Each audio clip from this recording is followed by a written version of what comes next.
àwa ti júbà ká tó wọlé àti júbà ká wà tó wọlé.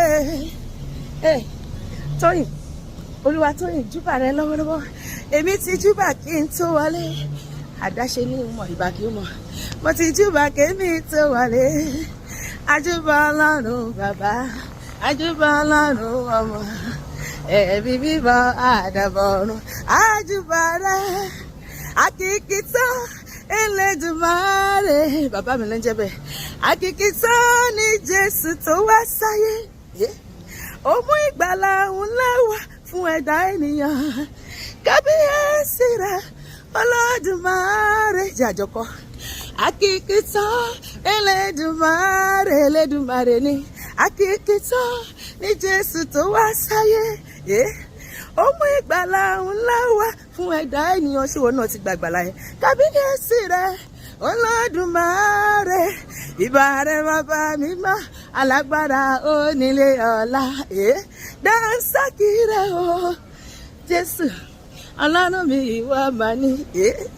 Ìwọ lọ́pẹ́ tọ́ sí, ọba tó ń jẹ mímọ́ Jésù, ọba tó ń wọ mímọ́, ọba tó ń ṣe mímọ́, tó tún fi mímọ́ bòrà o.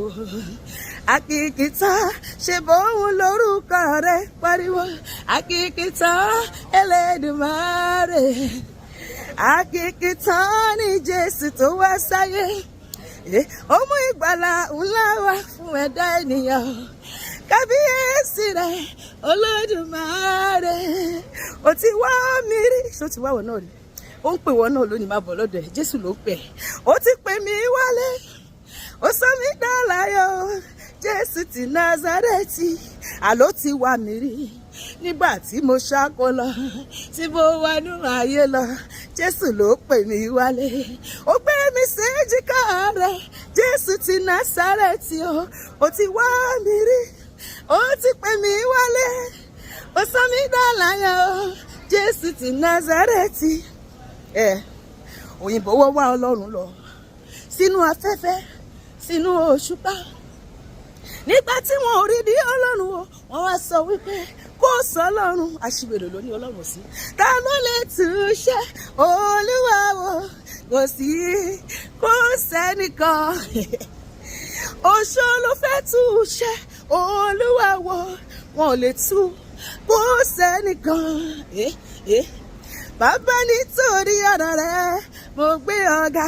Bàbá nítorí ọ̀rọ̀ rẹ̀ mo gbé ọ̀gá. Ayé àtọ̀run kọjá lọ, ọ̀rọ̀ rẹ̀ ò ní lọ láìṣẹ. Bàbá nítorí ọ̀rọ̀ rẹ̀